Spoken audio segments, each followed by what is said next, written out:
Hey my friends, with you it's Andrea Purvu, and today I welcome you guys back to a new episode of my podcast Prima.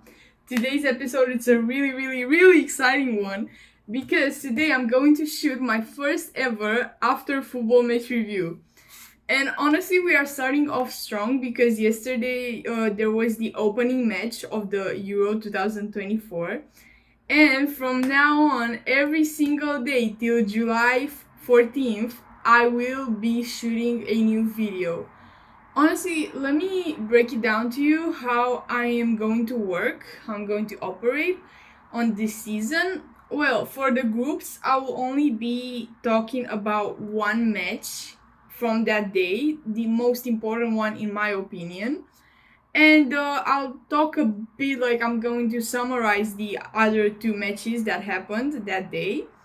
And for the further stages, I'm going to react to every single match, or at least try to do that, because if it's going to get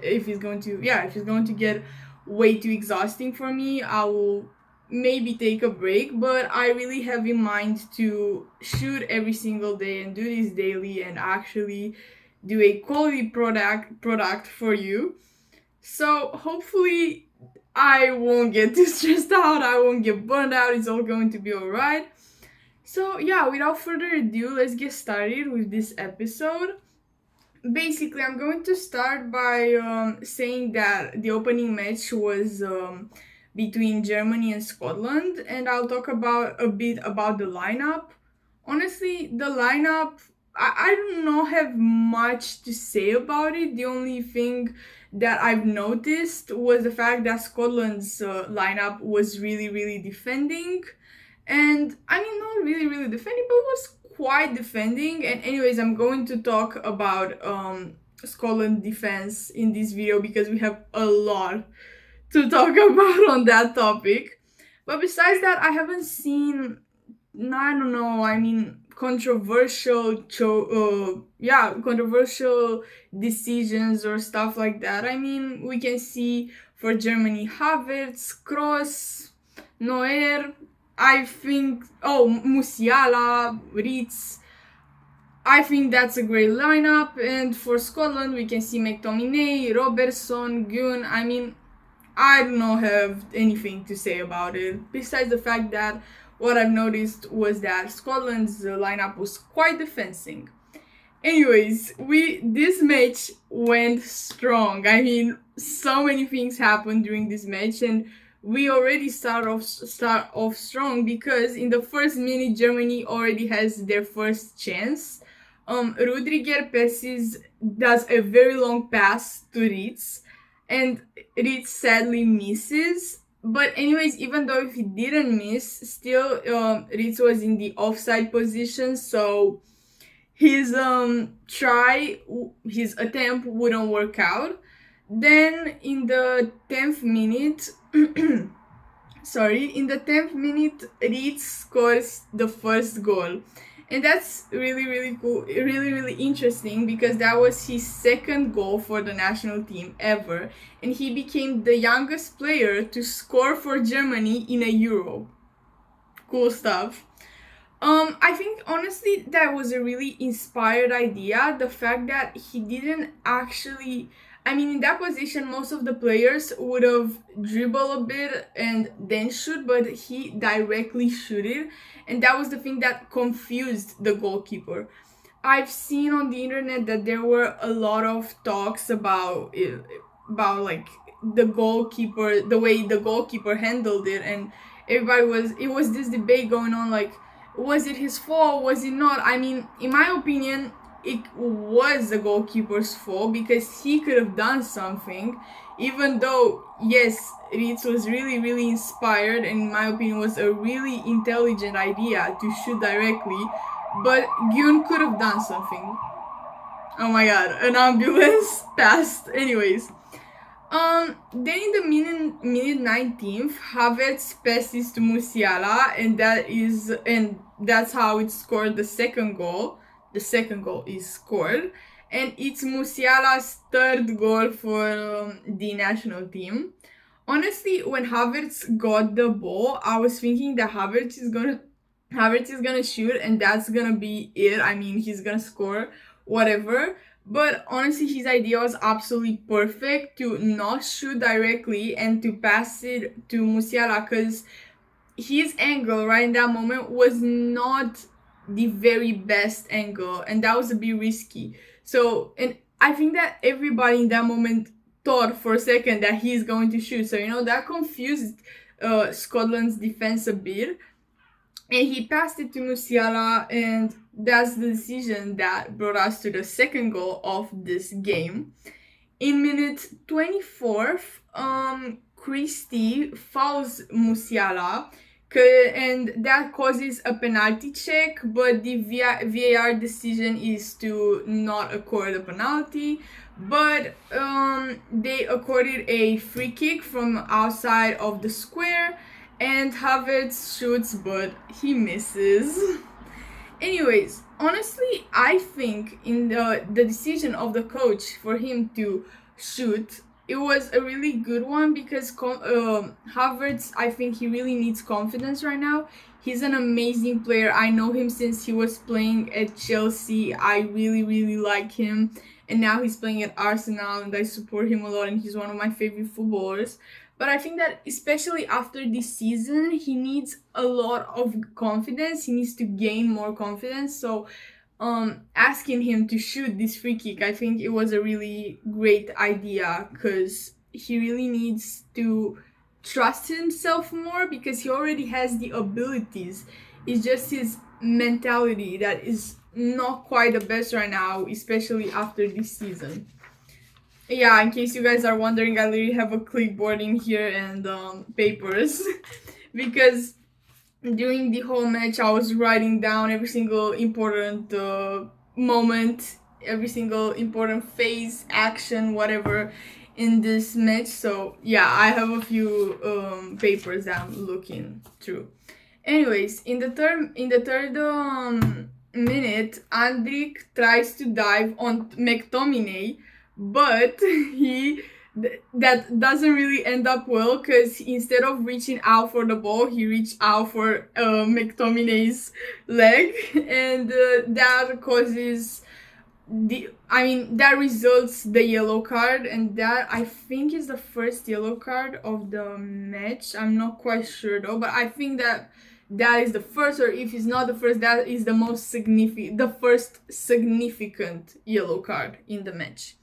Anyways, 1 minute away, in the 31st minute, Musiala scores another goal. He does a double, but sadly is disallowed because Havertz before in the square, he no, I don't think that in the square, but anyways, before Musiala scoring the goal, Havertz hit the ball with his arm, so the referee accords a hands. And yeah, oh, by the way, I remember just now that I really wanted to say that I really like tonight's referee. I know him for quite some time, and honestly, he's one of my favorite referees. And when I saw him there, like Clément Turpin, I don't know exactly how you pronounce it. He's French. I think you should pronounce it Clément Turpin. I think so. I'm not sure though. Anyways, he, as I said, he's one of my favorite referees, and honestly, I think he always I don't really think he does those many controversial decisions. He is really a straight person. He does what's right, and I think he honestly it's really good at what he's doing. That's kind of stupid to say because I'm just a kid. Who am I to say that, yeah, he's good at what he's doing? But I don't know. I like him in particular more than other referees because I think that he's more fair play. And I don't know. I just kind of wanted to talk about him as well, to just mention him, that he was the one who, the referee for this match. Anyways, moving forward. About Havertz's hands, he at first he kind of complained about it. He was like, yeah, no, I did not do anything, blah blah. But honestly, it was pretty visible on camera that he hit it I think with this area of his hand, something like that. Yeah. Anyways, in minute 35th, finally Scotland gets more passes. They start to link more, and they're going pretty close to the net, but to the gate. Sorry, but eventually, they shoot out of the playing area, and wait. Oh yeah. Okay. Sorry. Sorry. I got a bit messed up. Anyways, eventually they shoot out of the playing area and the ball is back to Germany. And in the 41st minute, there is an absolutely amazing phase, in my opinion, phase and actions. So Kimmich passes to Gundogan. Gundogan does a headshot, but wait, no. So Kimmich passes to Gundogan. Gundogan does a headshot, and that results a really big chaos in the whole that playing area. I mean, close to Scotland's gate, to Gun's gate, and I don't know. Everybody was trying to shoot. It was a total chaos. But during this chaos, Gundogan was injured very, very severely, because Porteus. Wait. Yeah, Porteus. What was I saying? Porteus hit Gundogan and he got injured really, really badly, and that resulted a red card for Porteus. And I don't know, I think that there was a really funny moment because the referee went to the VAR to see what happened and stuff like that, and to see if he should accord a penalty or not. And literally, he did not look twice in that camera. He literally just looked once at the image and he was like, yeah, okay. Literally, like, he even did like that when he looked at it. I mean, literally, just 5 seconds. And then, yeah, anyways. And he went to them and gave Porteus a red card, and he got eliminated, of course. And there have been accorded a penalty. Sorry. Honestly, I don't think that this was a controversial decision at all because Gundogan was injured severely, and I don't know. I mean, it looked like that's going to cause him some problems during this season, honestly. And I don't know, I mean, this is so sad when you just get injured in the first match of such an important tournament, but hopefully he will recover. And I'm as well a bit sad I pity a bit Porteus because honestly, like, getting a red card from the first match, I mean, I don't know. I mean, I don't think he's going to be that useful anymore to the Euro. And anyways, Scotland does not have that big chances to qualify in this Euro to get past the group stage, but hopefully they will. But kind of, I don't think that that's going to happen anyway. So Porto has already signed his sentence from the first match. Kind of sad, honestly.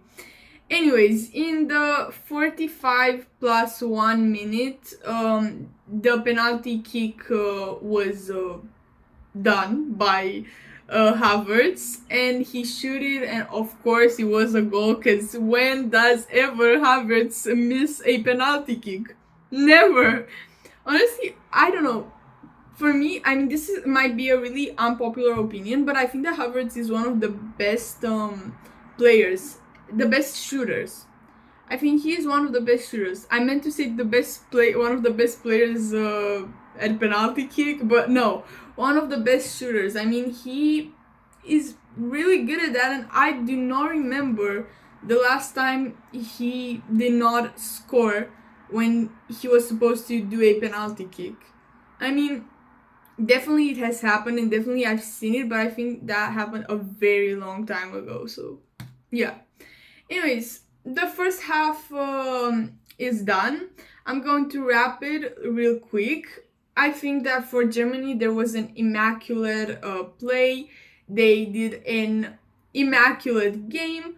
they had very, very few mistakes, and I just wanted to mention Kroos because honestly, he did not take part in these actions that I've listed in here, but his passes during this match, absolutely incredible. That guy is a legend. That guy is a legend. Nobody can prove me wrong. Nobody can say anything about it. And honestly, right now, there's this big debate going on about his retirement, if it's right, if it's not right, if he should have done that, if he shouldn't have done that.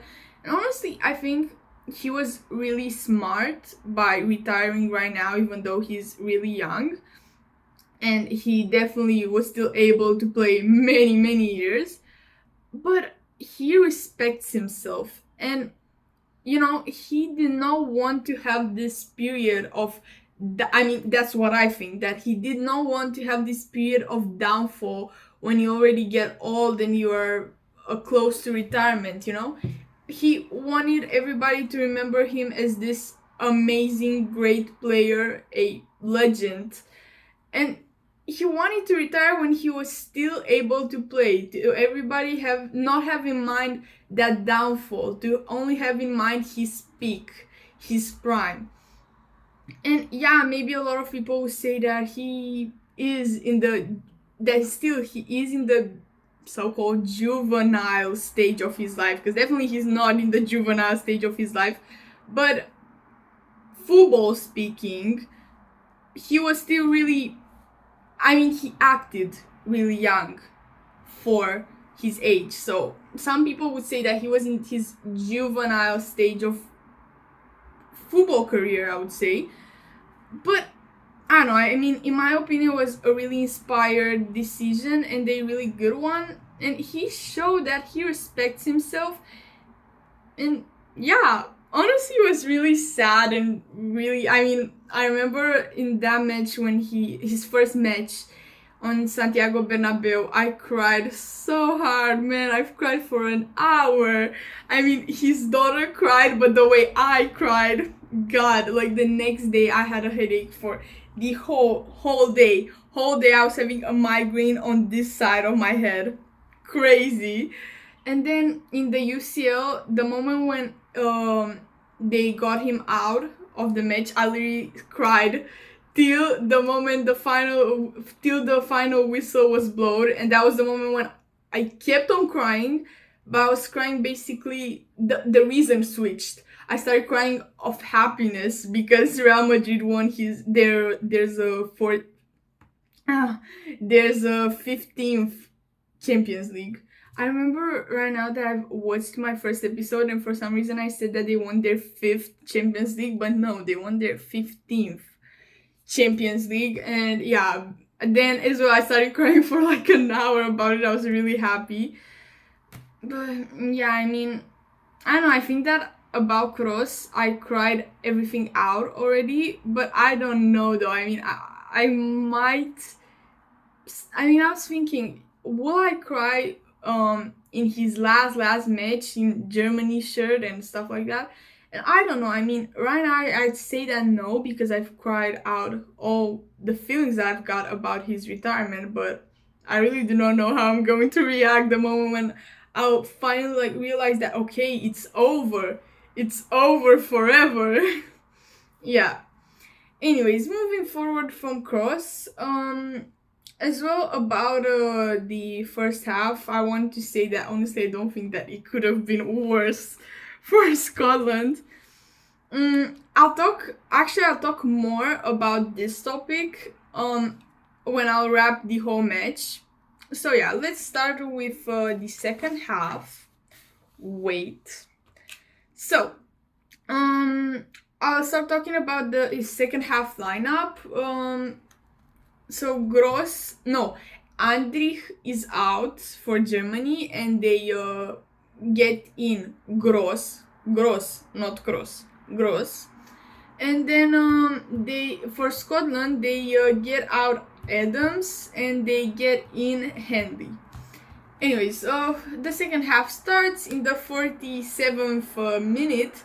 There is another yellow card for Ralston for hitting Musiala. Nothing to ado there. Then in the 15th minute, Rudiger does not do a bad shot at all. He tries to shoot, but sadly he misses. Though, if he would have scored, that would have been his fourth goal for the national team. And by the way, a little fact: this was his 17th. No, 70.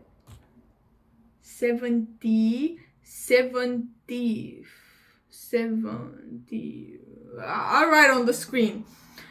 Sorry, I'll write on the screen what I meant to say. Anyways, match. Wait. What's going on? Okay, anyways. In the 40... I got a bit confused on what was written here.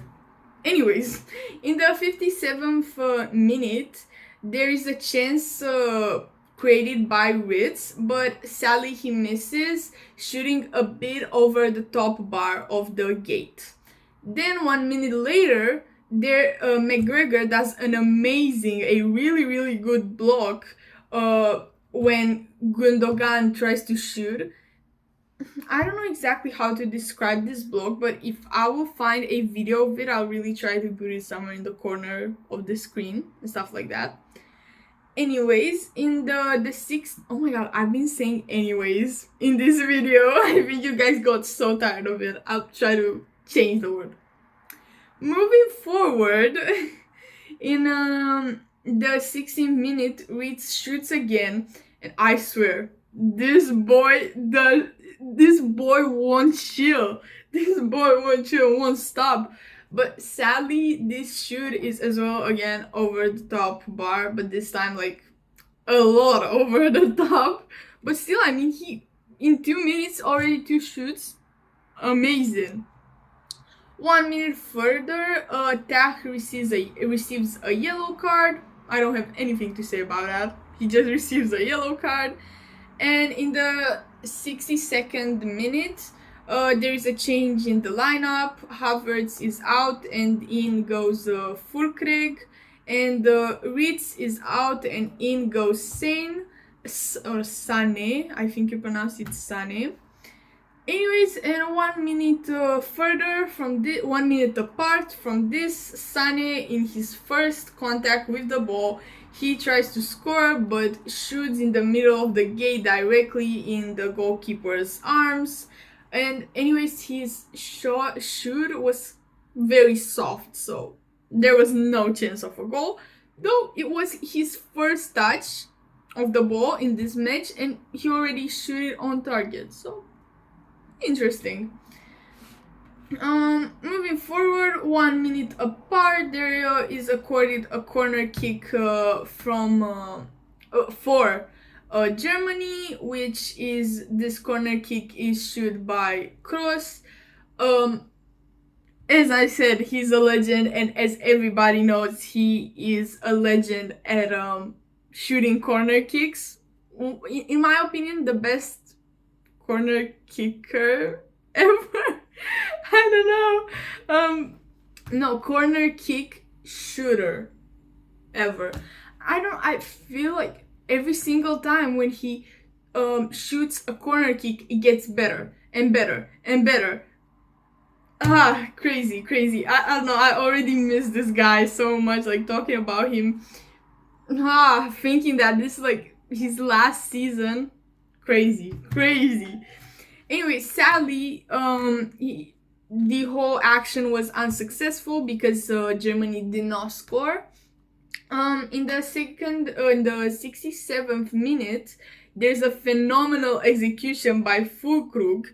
And honestly, I think that was the most beautiful goal of the match. It's really amazing the fact that he generally is a substitute, but his efficiency, I mean, he only had 11 appearances in the national team, but I think that every single time he scored, I might mistake. I'm not sure, but if not in every single one of his appearances, then almost every single one of his appearances he scored. His efficiency is absolutely amazing, and even at he plays at Borussia Dortmund. At Borussia Dortmund, he's generally a starter, and they say that he's a really amazing forward for them, and honestly, he really is. And really fun fact is the fact, he's really young, and as I said, he is a substitute regularly, and he has a great efficiency. He honestly kind of reminds me of Arda Güler from Real Madrid, because as well, he's a really young player. He's 19. He is a substitute regularly, but he played 6 matches.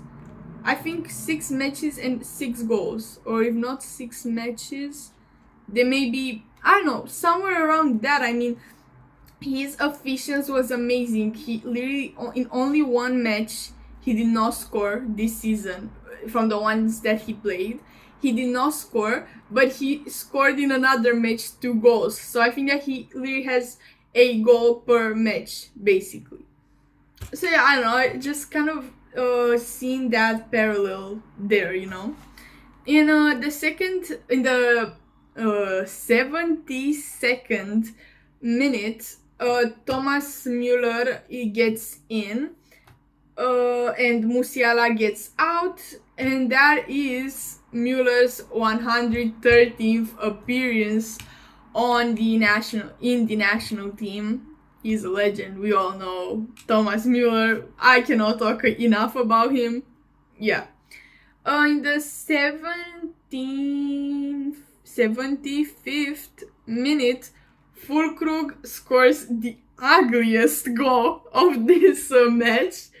But anyways, it has been disallowed because of an offside. Basically, the referee went to the VAR to check if it's an offside, and yes, it was an offside. He was out, I remember, with his elbow and a bit with his leg. In minute 18th, Emre Can goes in and Kroos goes out. I honestly really like Emre Can. I discovered him more in this year's Champions League. And yeah, really funny thing about him, fun fact about his appearance and taking part in the German squad is the fact that he was announced that he is going to play 3 days before the Euro, because Pavlovic, I'm not sure how you pronounce it, anyways, got injured, so he's been called to replace him. And yeah, in the 86th minute, finally Scotland scores their first goal, but it was not even their benefit. It was not even. Wait. Sorry, I needed 1 second to think about the word. So it was not even on their own watch, because it was an own goal by Germany, because Robertson basically shooted a free kick and Rudiger deviated it, and that resulted a goal. Amazing. Anyways, in the 19+3 minute, Emre Can scores just 20 seconds before the whole match ends. The final whistle was blown, and he scored the last goal for Germany. This resulting the final score to be a 5-1 goals. And I just remember right now, I wanted to say one thing about Füllkrug's goal, the one that has not been disallowed.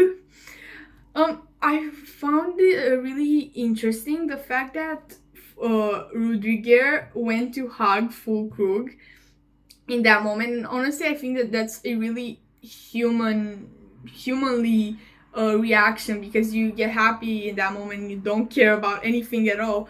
But like a few days before, there are some rumors, it's not 100% true, but I kind of believe they are, this rumor is true. The fact that Fulkrug and Rudiger got into a real big argument and they almost fought right there in Germany's training, and the coaches kind of tried to separate them. I mean, really controversial moment right there. But yeah, when Fulkrug scored, Rudiger was the first one who went in for a hug. I kind of wanted to say that because that's interesting. Little football gossip. Anyways, to wrap up this match, the MVP of this match has not been revealed yet. Nobody said. I mean, the federation did not declare who was the MVP. But I would say that it was Musiala. I mean, in my opinion, Musiala was the MVP of the match. Let me check a bit. Let me look a bit at it. I mean, he scored 2 goals, right? Yeah, he scored 2 goals. And the whole match, I mean, he shot it all the time. He tried his best. He ran a lot. He was really fast. In my opinion, the MVP award deserves to go to Musiala. I really loved about this match the audience. They were singing the whole time and everybody was so happy. Even Scottish audience. I mean, I was like, man, if I was a Scottish fan, I would have cried. I would have broken a chair in there. I mean, yeah, but everybody was pretty happy. I think that as well, they were like, okay, this is the first match. It's just the opening match. It's gonna get better, blah, blah, blah. I mean, everybody was pretty chill and they were just joyful. And they were bringing out this emotion to everybody. And I really liked the audience. About Germany, I've calculated their age average, and their age average is 29 years old, and that kind of shows why Germany is that good team and stuff like that, because they're an experienced team. In my opinion, these 3 years, or actually 4, between when you are 27 years old, 28 years old, 29 years old, and 30 years old, those are the best ages for a football player, because I think that your body is still young, your body is still in the juvenile stage of your football career, but you already are experienced, you already have more knowledge. Yes, maybe you're not as fast as youngsters and stuff like that, but you already know how to play. You already learned many things from other players from other teams. You already have that experience behind. So I think that their age average shows a lot how experienced the German team is. Germany, I've seen that has played very offensively. They were very, very fast and very technical. And that's anyways a German football attribute, because that's something I've seen as well a lot in Bundesliga, and something that I've noticed. The fact that,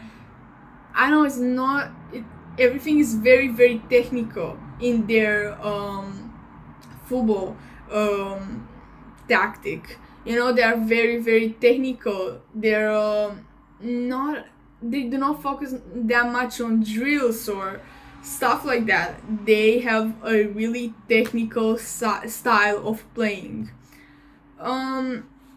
Besides that, I don't have too much to say about Germany. Besides that, of course, and stuff. But let's talk a bit as well about Scotland. I think that the Scotland's problem was the fact that they were so keen on defending, but they were only looking at that ball, but they were forgetting that ball is supposed to be played. They were really, really keen into kind of depossessing the German players of the ball, depossessing them from the ball, but they were not playing it. The moment when they were depossessing them, the Germans were depossessing them back, because they were not dribbling, they were not shooting, they were not passing. They simply were super keen on that ball instead of playing it, And as well, I think they were very, very chaotic. When they were defending, everybody was defending. They did not play in an actual lineup. They did not play an actual lineup. There were no midfielders. There were no forwards. There were only defenders. There were only backs. They only played defending, and that's a really. I mean, it can works for a while, for a few minutes, but it gets tiring, and it's a lot of chaos. It's a lot of chaos in your half. There are way too many players. You don't need those many players. It's just a very big, huge chaos. And when they were trying to attack, almost all of them were in Germany's half. But anyways, I mean, they did not even attack. They attacked twice during the whole match.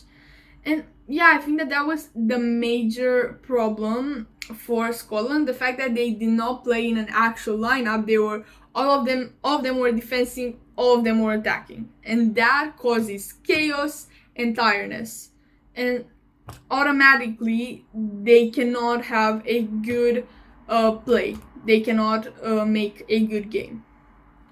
Honestly, that was kind of it for today's video. I hope you guys liked it.